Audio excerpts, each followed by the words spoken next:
What's up, everybody? My name's All Ego Ethan Page, and you're listening to Mars TV.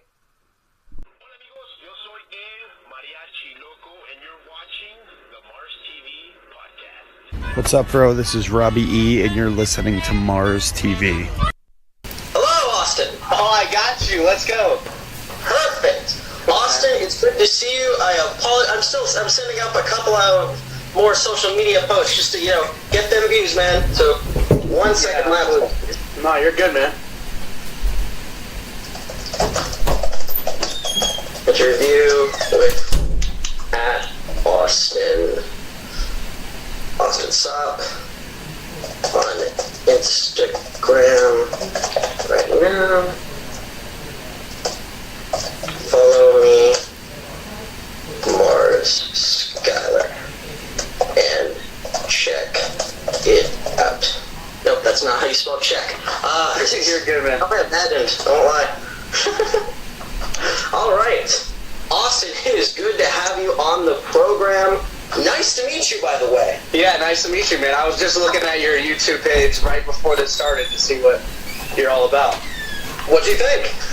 I liked it, man. I saw the one with Robbie E. I don't know, based off like what my dad says about him, I don't know if that was a good guest to have on your stuff, but he'll never see this anyway, so don't worry about it. Who knows, man?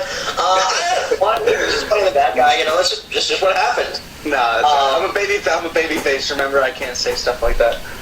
Yes, and you're 23, right? I just turned 24 last Sunday, the 26th. Yeah. Okay, so what's kind of interesting about this is that I'm 20, so it's kind of weird that, like, a lot of the big names in everything are my age. It's, like, in my age range. It's kind of weird. Yeah, absolutely. Like, I was talking to somebody about rap music today, and I noticed that, I don't know if you're a rap fan at all, but I noticed that... Huge. You just want to talk about rap music, I'll talk to you all day about that. That would be a lot of fun. Anyways, I noticed that Lil Pump, Juice WRLD, are both 19. They're both younger than me, and they're, like, so famous. I'm like, what am I doing wrong? You make one hot track, you're booming, man. You're up there. Right? Yeah. I can't even imagine, I can't even imagine. Like, even at 24, it's just like, I was just performing in front of 11,000 people, so it's just, like, so surreal to me. But they get that every day. Yeah. Right? Okay, so, clearly you're a man with a good sense of humor, clearly, so, if you wouldn't mind, since you're having the views start coming in, and it is recording, I'd like to Road Dogg style introduce you. Yeah, do whatever you gotta do, just make it good, man. Don't botch this. Oh, you didn't know? Da-da-da-da. Ladies and gentlemen, today on the Mars podcast, we have ourselves a very special guest. He just competed in the Ultimate Budget Battle Royal and All in front of 11,263 people. Check the facts. It is the son of Kip Sop, a.k.a. Billy Gunn. It is Austin Gunn. If you don't like it, we've got 2 words for you. Is that my part? Or is that my dad's part? Should we get on a 3-way call here? No, you guys can suck it, yeah. Oh man, this is already like this is the season 2 premiere. We already started off with a bang. Yeah, Season 2. Yes. I can't steal my dad's gimmick like that, man. Don't put that pressure on me. That's fair.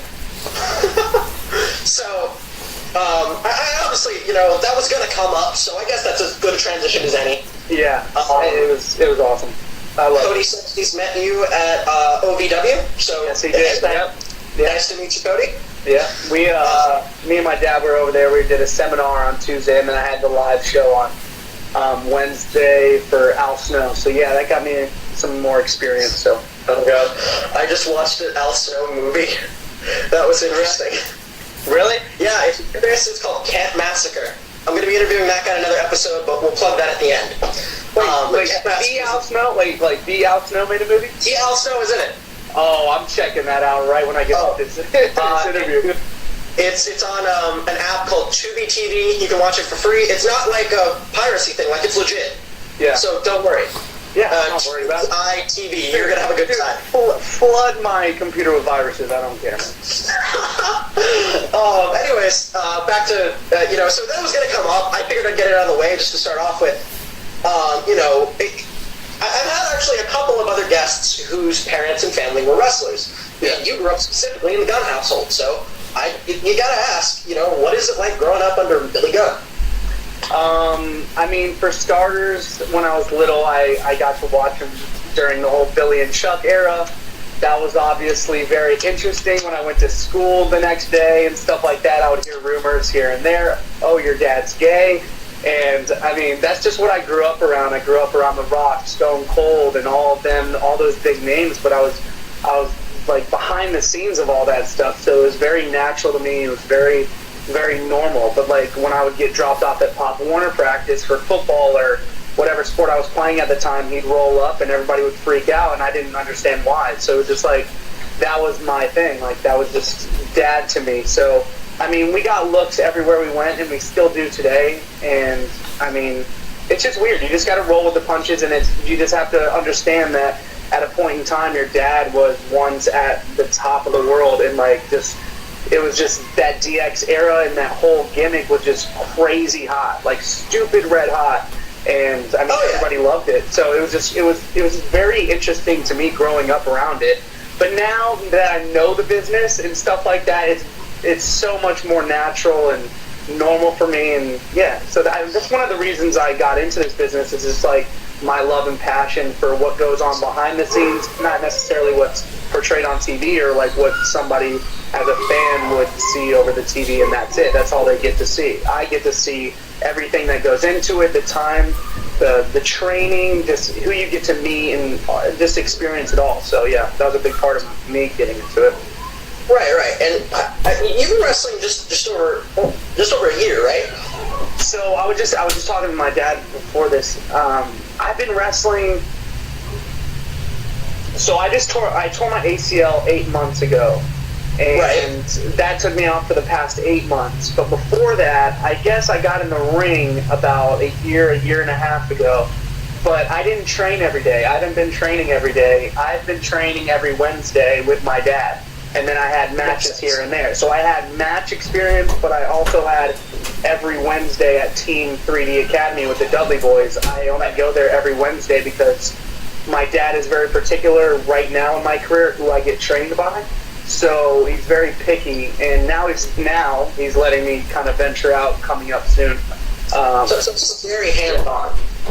Very hands-on, like unreal, yeah. So every time I make a mistake, he critiques that in there. Yeah, no, it's awesome because, I mean, we have that relationship father-son thing, and it's kind of just, I understand, and he's allowed to be hard on me because that's what I want. Like, I've always had coaches, football coaches, all of them, they've always been very hard on me my whole life. So, yeah, that's just been normal to me, and I don't want him to baby me just because I'm his son and all that stuff. Of course. Yeah, that's not okay with me either. I don't want that spotlight anyways. Of course. And so of all the schools, and there are a lot of great schools in the wrestling world, yeah, we're specifically told to go see the Dudleys at Team 3D. That's what I'm getting out of this. Yeah, so my dad, Billy Gunn, for those of you watching that don't know, he trains every Wednesday at Team 3. That's kind of like his day, and he's like a partner, has like a partnership with them, and just works like, yeah, he just trains every Wednesday. So I saw that opportunity, and he saw that opportunity to kind of get me in the ring, get me going again, come back from the ACL injury, and kind of just get in there and make sure I'm consistently training every week, not just taking days off or a week off and all that stuff. I need to stay ready in all my games. So, yeah, I just started going there every Wednesday, and I think starting Monday, I'm going to start going there every day to kind of get my cardio up. And now that everything is getting rolling, I had to finish school first before I dove into this business 100%. That was their rule. That was my parents' rules from the get-go. So that's why I kind of went every Wednesday, because I couldn't. Like, my availability didn't allow me to go every day. But I think now that I just graduated, I'm ready to go, and maybe I'll start up every day. Hey, Matt, I totally respect that. That's actually why I'm on a temporary retirement. I started a little too early. I got a concussion. I'm going to finish school. Yeah, you got to be careful. Like, with the smallest things will take you out in a heartbeat. Yeah, and I mean, the reason I tore my ACL, I was just doing a very simple drill training for the next day. Me and my dad had a tag team match, and I just took a wrong turn, and my feet weren't in the right place, and there it went. Knew right away.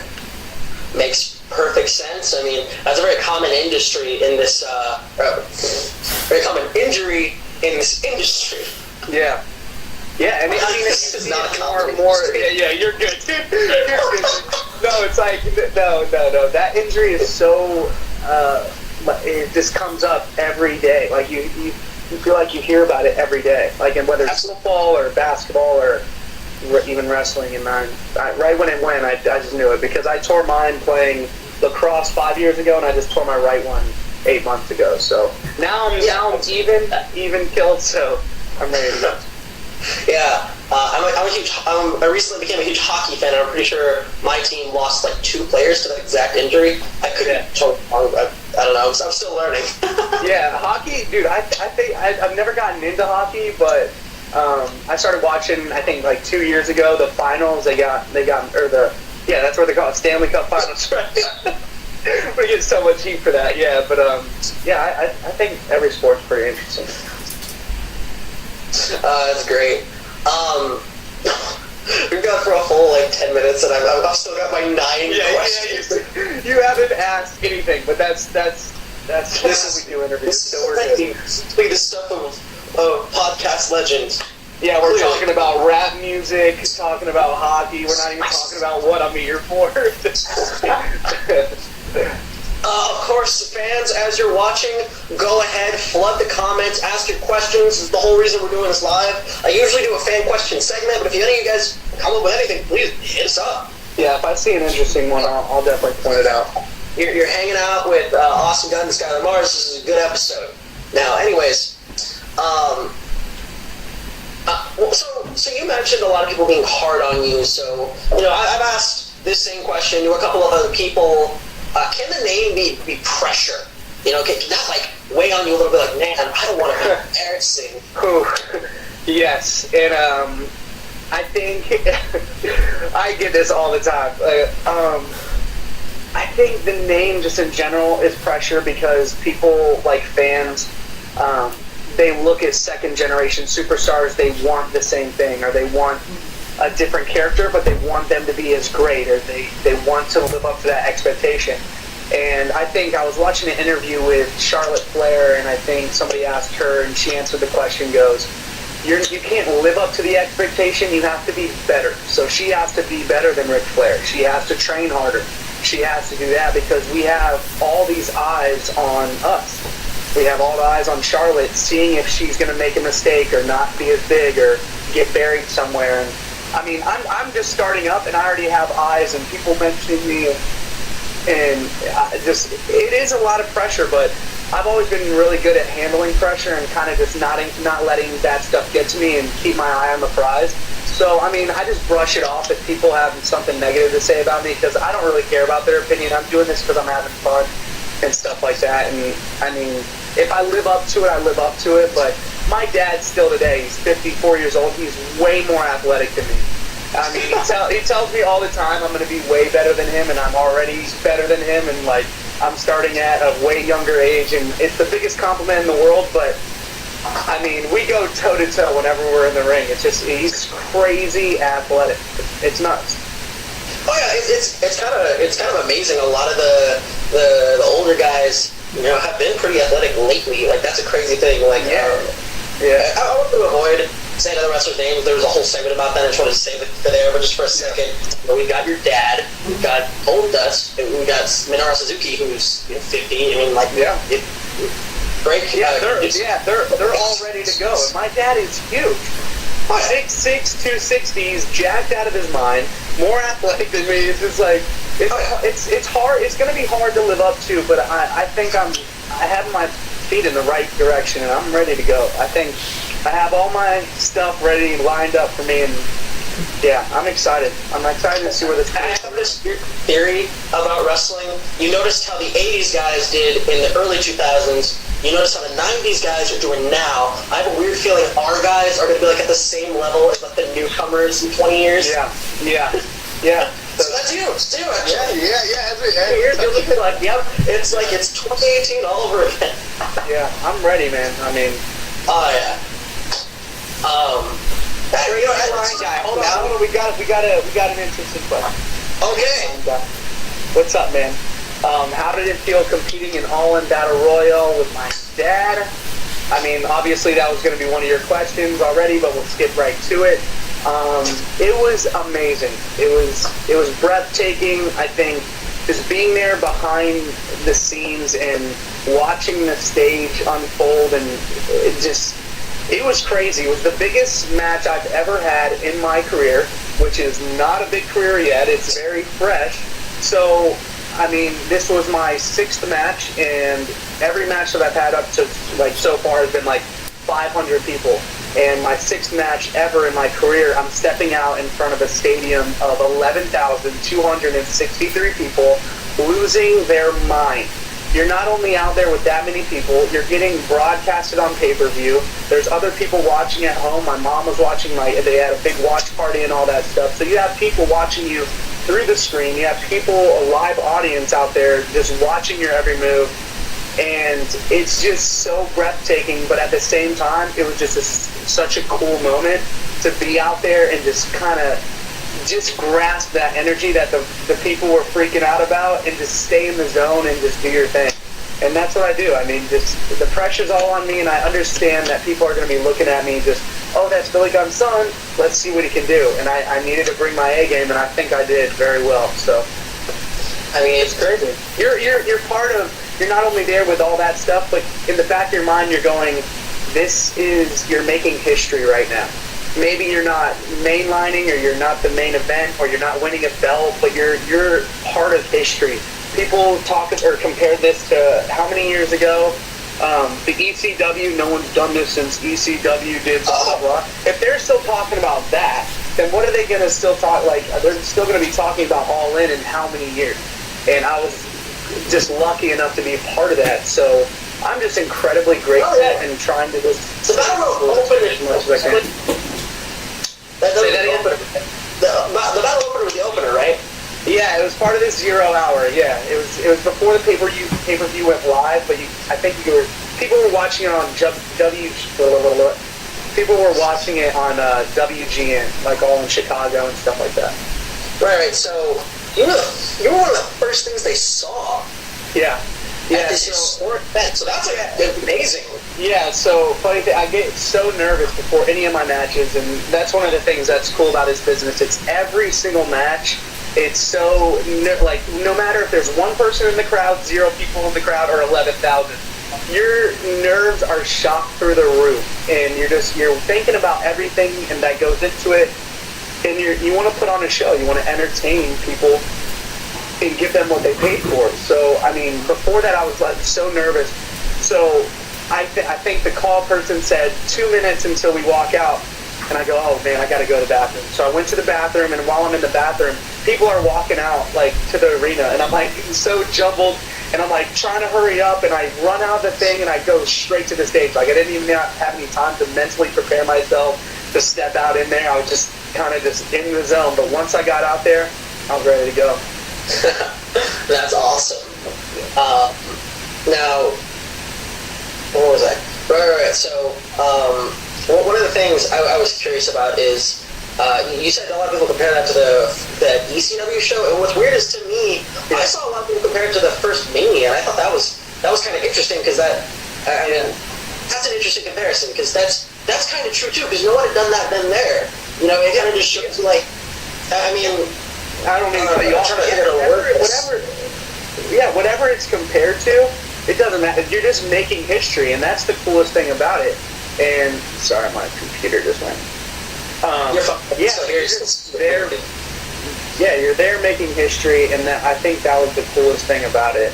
It was a moment. You just had to live in the moment and be there and be part of it and kind of just take it all in. No pun intended. to answer one of the questions that's on the chat. That just flowed right off the tongue. I didn't even mean to do that. Right? You get excited at random things too, like I do. That explains why this is going so well. Yeah, man, I'm on the ball, baby. Of course. One of the people in the chat, G1 to the rescue. If you ever come through to Phoenix, can you be on Matt Mania podcast? No, because I'm seeing him first. Yeah, you can't plug your own stuff on another podcast. But yeah, I'll do it. I'll do it. No, I will not. I will Me not. first. I will not. I get first dance. I promise I will not do that ever. I don't know. I watched a previous review. Fat black guy. Oh my god, how'd you get that? I mean, I would assume the Battle Royal, but yeah, it was part of the Battle Royal. Somebody tagged me hard. Not to. No idea what was expensive. I have no idea. I was so like zoned in and just all over the place, kind of just taking it. I was every time I got hit, like I just turned around and looked at the crowd, and then I would come back and forget somebody was beating me up, and they tag me and just like. I was literally just trying to soak it in so much. So. That's fantastic. Oh my god. I watched a previous interview you did with Chris. Yes. He was wearing a collar and elbow shirt. I apologize. I mean, it kind of works. Don't plug other people. I forgot his name. Chris Valentine. I'm sorry. If I have it in front of me, I know how to pronounce it, but I can't think of it on the top of my head. Okay. Dude, Chris is such a nice guy. Super cool. Very first interview I ever did, and just that guy's the man. He's really cool. Well, one of the things you mentioned I wanted to touch on was that Billy didn't want you doing the Famouser yet, which makes sense. I don't see anything wrong with that. Yeah, I don't think I'll ever do it. I don't think that. I don't want to be known as Billy Gunn's son every time they mention my name. Oh, this is Austin Gunn, Billy Gunn's son. Like, and then if I take his gimmick and I take the Famouser, then I'm just recreating something that people have already seen, and it's not going to be cool. It's not going to be unique. It's not going to be me. It's going to be me trying to portray my dad. And I think I'm way more athletic than like just to do the Famouser. I think I have a nice. I did it in the Battle Royale. I have a hip toss neck breaker that I'm trying to perfect and try and get that out there. Yeah, but I mean, the whole gimmick thing and the reason I wear his shorts now is because I just feel comfortable in them because I grew up watching him and know his personality, and that's just me. I'm literally just a little him. And like my personality, I'm never mimicking anything. I'm just being me, and it just so happens that it's literally a spitting image. Because that's all I've watched. I've always studied him. I've always watched him. I'm getting coached by him, so everything I do is just, I'm moving the same way, and it's actually kind of creepy to me sometimes when I look back and I do the same thing that he does. And I don't do it on purpose, it's just me being me out there. Right. We're going to do this again in a year, and you're just going to be like decked out in black. You're going to have a blonde. Yeah. The whole Steiner transition in a year. Yeah, but I mean, I just ordered new gear, and I have new gear on the way, and I mean, I'm working on developing new finish moves and stuff like that. So I'm trying to. This is now at the point of my career where I'm able to now jump away from under his little umbrella that he has. Right. This is the transition point. We're going to see the re-Lost and Gunn very soon. Yeah, it's a very big transition from. Okay, now you have your training wheels, let's take them off. Now you're able to go your own way and kind of develop your own character and kind of do things on your own now. So it's kind of nerve-wracking, but I'm not worried about it. I think I'm ready for it. Are there any little hints you can give us at what that might look like? So I think I'm very comfortable in red, and I think looking back at my dad's shorts and stuff like that, I always liked that red, the Billy and Chuck gimmick. I always liked that red. So I am going to be transferring over to red instead of pink with lips on them. I'm getting rid of the lips. There will be a little hint of knowing that I'm a Gunn, so I keep that name in there. So it's visible. On the back, I'm just excited. I'll post it when I'm ready, but I need to make sure it looks perfect and it's ready to go. But I have one of the best people working on it for me, so she said she'd make it pop and make it look good. So I'm excited. And you did mention the hip toss neck breaker, which was a question I had. Because he said no famous yet. Well, what moves do you like? Or what are you looking for in a style? Yeah, so, I mean, a lot of wrestlers nowadays, I mean, I'm not talking from experience or that I'm a veteran or, like, kind of trying to downsize anybody, but, like, they do crazy moves. They do 450s and they're jumping off stuff and doing double backflips and stuff like that, but my dad has always taught me that it's not the wrestling that gets you over. It's people have seen wrestling moves, and if you do a 450, they're going to go, oh, I can't do that. Congratulations, that's a cool move. But it's not really what grabs their attention is how you lead up into it and what the storyline is and how you can keep a match as simple as punch, literally just a punch and a kick, and you can tell a better story than somebody jumping through a table and stuff like that. So I think whenever I put a match together now, since I'm not that experienced and only know a certain amount of things, I keep it very basic, very simple. I tell a simple story in the ring, and I just do what I'm capable of doing and what I know and what I've been taught. And that's it. I don't try to do anything or jump out of my norm or try to do a 450 or try to do a front flip or, try to mimic anything I see on TV. I stick to what I know.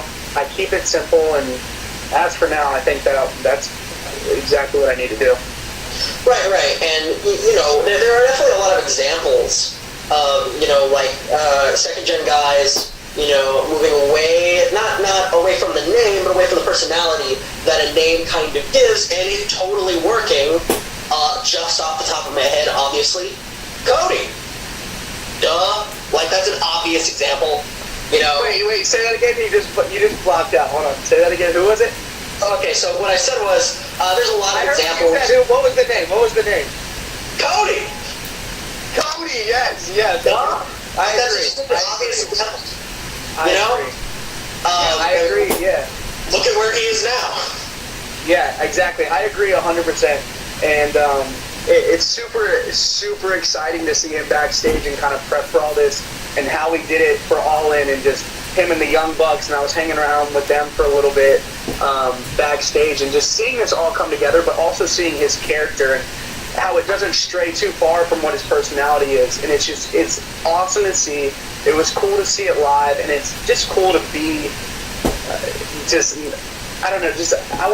I guess I would say a friend, just someone I can look up to that's not far from what I want to be able to do with my career. So he's a second generation. His dad was unbelievably talented, was a big name in the business, and now I get the same thing. I'm kind of getting the same eyes on me and stuff like that. But I look up to Cody so much, and I can't thank him enough for the opportunity to have me at All In, and that was unbelievable. Well, what's so funny is when I started this interview, I hadn't even written this down. It just immediately came to mind because I was hitting the invite button. Was that the father-son team I immediately thought of in comparison were the Halls. Because he's actually very hands-on with Cody Hall, which I thought was kind of interesting. Like I noticed that he's getting trained by DDP or Team 3D. Like I just noticed that weird little comparison. But I don't know. That really has anything to do with anything. I just noticed it being funny. Yeah, I think that second generation. I think the dads they just love to be hands-on, and I know I can tell from my dad. And it's just I don't know. I think that's just one of their things that they just want to make sure that once they have the basics down, that they taught them the basics and the way they learned, and just so you don't go to a random school and somebody teaches you the wrong thing, because if you start wrong with the basics, then you have to go back and retrain your feet and retrain your mind to think in a certain way. And yeah, I was very grateful. My dad taught me from the day up and said, if you really want to do this, then meet me in the ring tomorrow morning and I'll beat you up for 3 hours. So yeah, that's what I did. Speaking of getting beat up, this is something I've always been curious about, and I actually never thought to ask other second generation guys I've had on the show is I was rewatching Beyond the Mat a couple of weeks ago, And I remember the scene where the Foley family is watching Foley, he's getting beat up, and they're crying.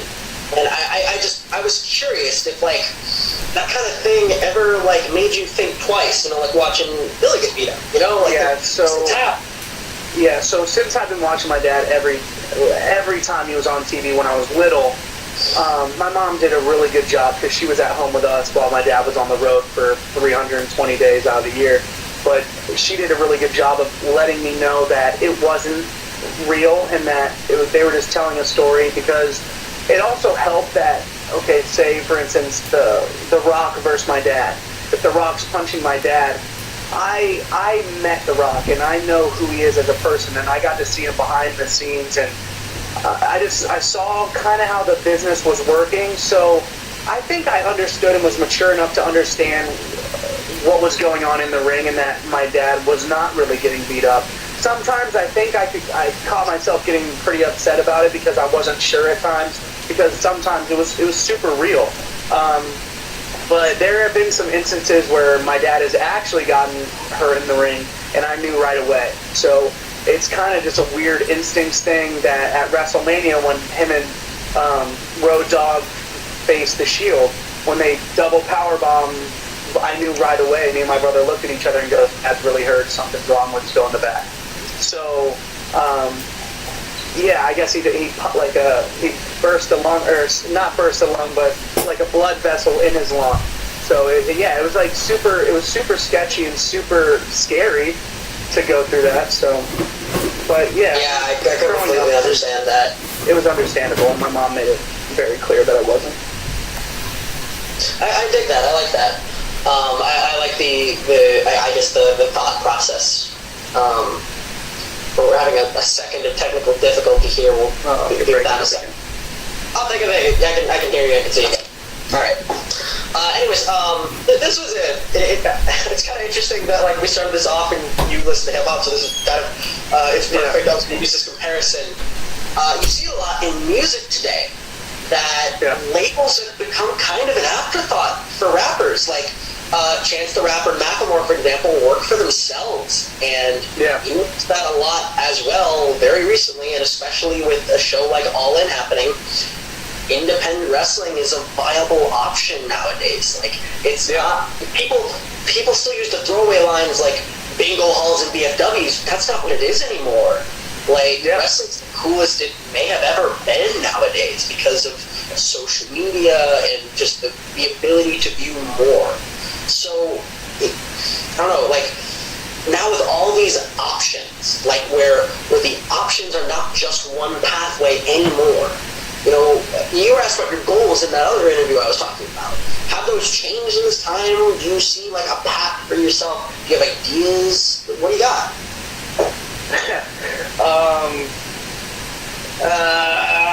Okay, so, yeah, me and my dad have been working together. We saw some people at All In. I'm not going to mention them because I don't want to get my hopes up, but I can't give away too much, but I have some big things in the works that I'm super excited about. So yeah, I mean, it is what it is, but I think All In was the big statement that independent wrestling can be that big, and they can draw a crowd, and they can be on pay-per-view, and I think that's awesome. I think that it's very important for independent wrestlers nowadays with social media to be able to get out there and show their name and not just get crowded over by these big companies and stuff like that. But yeah, I mean, I have some things in the works right now. I can't really go into it because I'm still waiting, but yeah, just stay tuned, because if things go into motion and the things that I have ready to go, if they come out, then we're going to get the ball going for sure. Hey man, I mean, that's what's kind of cool about, I made the joke earlier with the ground floor when we were talking on Twitter. Yes. Anything could happen from literally this second. Like, that's what's really cool about these, like, early career interviews. You just never know. Like, you're going to sound like this one day. You could go, again, full Scott Steiner, like, next year. Yeah, and it's just like, my dad just asked me who's the dad. Well, it's on us. Yeah. If you would have joined earlier in this interview, and been on time, then you would have known how much I just gassed you up for being a really good coach. Right? But yeah, I mean, just being in independent shows with him and being able to wrestle for like 5 matches before All In, the 6th match, that's kind of what just put me on the map. I mean, I've been getting so many like emails and DMs and stuff like that, and followers and people reaching out to tell me how much they enjoyed that. But it was just such a crazy thing for me to step out there and be in front of all those people. And at the same time of them looking at me going, oh, who's this new wrestler? I'm looking at them going, dude, there's so many people here. So it was just an experience for both me and the fans. And it was kind of, Right. I thought it was a really good time and a really good experience. And my dad actually, he called some people and helped me make that connection of getting on All In, and he thought this father-son dynamic duo would be a kind of cool twist to it. And Of course. it was awesome, man. I'm so grateful to have that opportunity to be able to do that. So, so 2 things real quick. First of all, Mr. Gunn, since you're watching, I'd just like to say, he spent 10 minutes of the last 40 putting you over, and you were not here for it. Yeah. So, don't worry. I'm vouching for him. no, that's him. Don't worry. He'll go back later. He'll watch the YouTube version when I put this up. Yeah. And he'll see it, and he'll finally believe us. No, I gas him up all the time. I don't think he needs his ego to get any bigger. I was going to use this as my opener to like break the ice, but you're so easy to talk to. Since he's watching, I'll start out now. I originally wanted to start this with a personal story. Back in the 90s, my dad used to take my mom to a lot of wrestling shows. She wasn't really a big fan, but she was always there. And apparently back in the day, she had a crush on Billy Gunn. we were just at this. Oh my gosh, we were just at. He was watching General Hospital. Dad, you're not supposed to say that stuff online. Get out of here, man. We were just at this Comic-Con actually recently, and this girl came up to my dad and said some pretty weird stuff, and we were like, what? Like, back in the day, yeah, she was getting heated for sure. Yeah, it's crazy, man. It's crazy how much of an impact wrestlers can have on people. Or in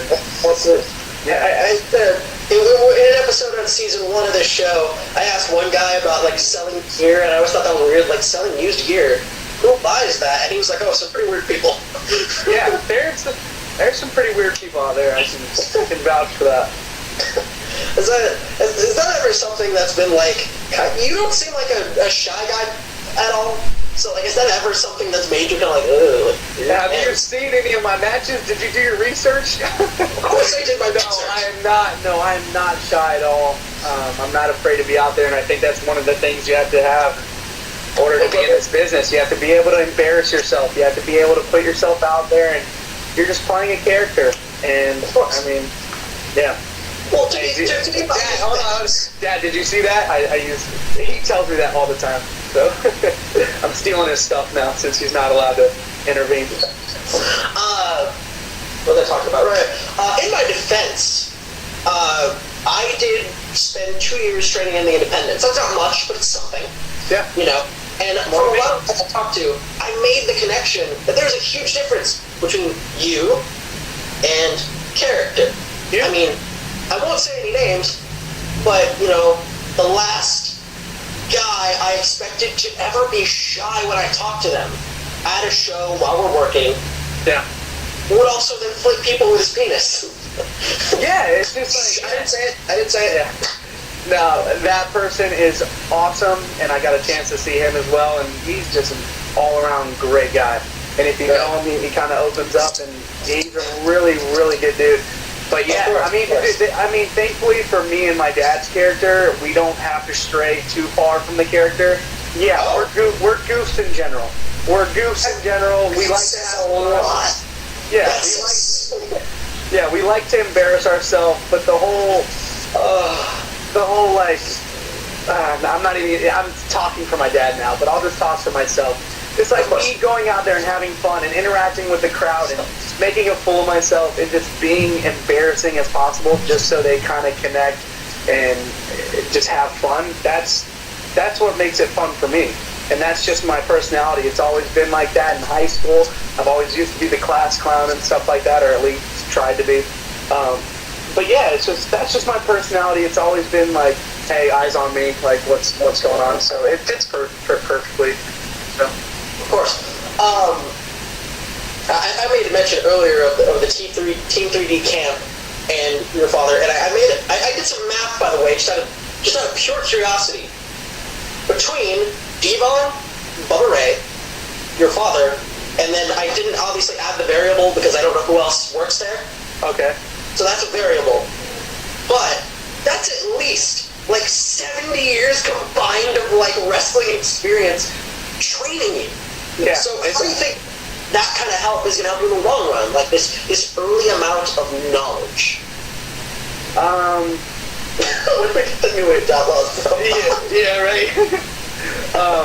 Yeah, but I mean, just having that accessible to you is something that a lot of people don't get, and you can only get that at Team 3D. And it's cool going there every Wednesday. I train with my dad, and I get his perspective. But what's also nice is when I do matches, or I was actually at All In, I got to go in the back and I got to talk to Bubba, and I got to talk to other people, and they gave me advice as well. So it's not only I'm under the shelter of my dad training me, which I kind of am right now in the stage of my career, but I'm about to start heading out to new places and get experience for like a week, and then I'll bounce around to another person for a week. But people that he trusts for me to go there and learn something new, learn how other people do this and approach this way, and just get more knowledge. And I think that will help me in the long run, because it will help me be more well-rounded as a wrestler, and just the psychology of it. And a lot of people don't understand the psychology, but since I've been growing up around it, I have a very good idea of psychology. But then getting their perspective and their knowledge, and then I'm literally a sponge right now, and I'm just taking in everything. I shut my mouth and I just keep my ears open, and I just learn as much as possible, and then I take that information and I just use it, and it's working out very, very well for me. And back to the question, having Bubba Ray there and having Devon there and having my dad there, I get a very well-rounded, like, their experiences, and I get to... It's minimum 70 combined experience. Yeah, and it's awesome, because there's some things that Al Snow taught me at at his school. So...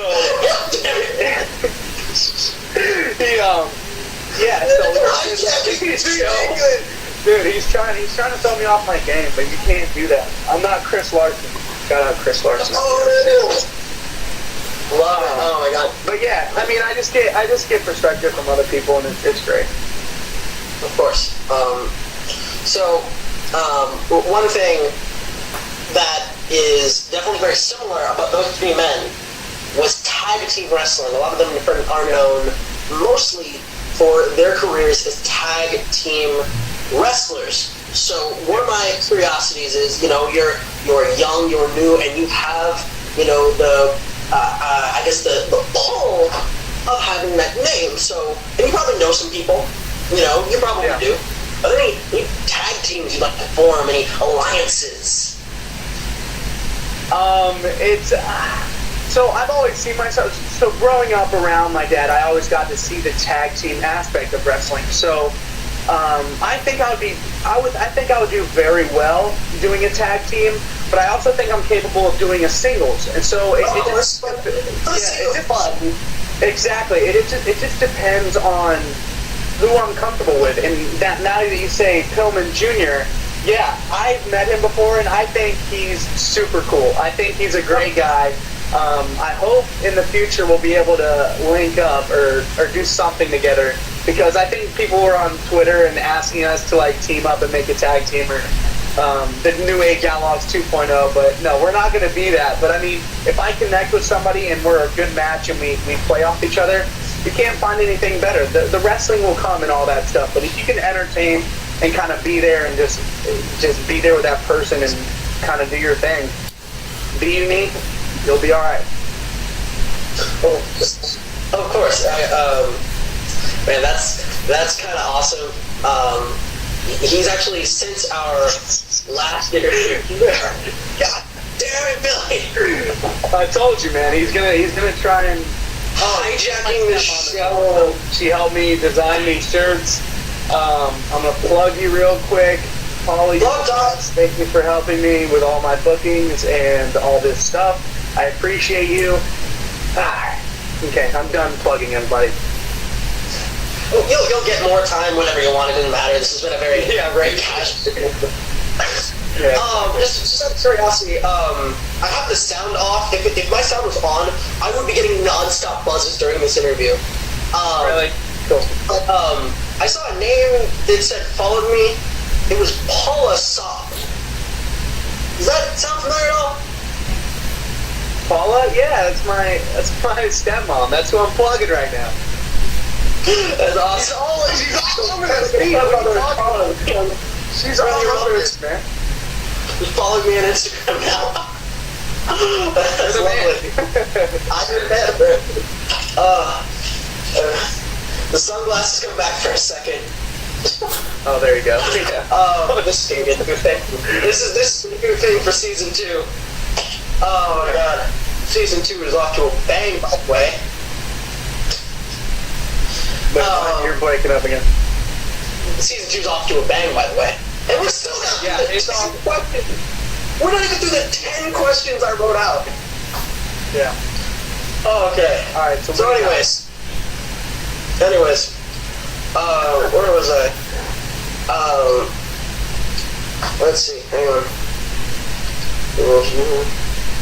We were on a roll, yeah. man. What do you mean? As long as, we talked about hip hop 3 times now. Dude, don't even, yeah, right. Too late. What do you like? What do you listen to, man? Just like, I need to know now, personally. No one else probably cares, but I need to know. Yeah, so I listen to The Weeknd. I think The Weeknd is my number 1 right now. Very, very close behind who I just switched for number 1, Drake, of course. My dad and I put him on Post Malone. My dad is a very big Post Malone fan for all of his class about him. He knows every word to every album. It's ridiculous. That's all he listens to. But yeah, I think The Weeknd, Drake, Post Malone, of course, J. Cole, just all that. That's basically it. Party Next Door, Division, Roy Woods, anybody in OVO. I just love it. Yeah, that's my sound. I love it. I don't know if you've ever heard Kyle. You've probably heard I Spy. That's my favorite guy right now. Okay, yeah. I don't know. That's not really mine. I like what 40 can do with Drake's, all that stuff. I love everything about it. Drake whines. Yeah, right. Don't listen to her. She hates. Hijacking She's a hater. WCW. Yeah, she's a hater of my music. Tank outside my podcast. Yeah. Take these negative vibes out of here. No more negative vibes. Oh my god. This has been. Oh my god. So I think that actually is all my questions. I think we ran through them by accident. That's it. Yeah, I mean we could keep talking a whole lot about stupid crap now, but that was actually my official one. What is the Baby Shark Challenge? What is that? Shark Challenge? What is that? I'm actually unfamiliar. Yeah, I don't know what that is. We've actually, let me check real quick. Yeah, we've actually, this is my second longest interview now.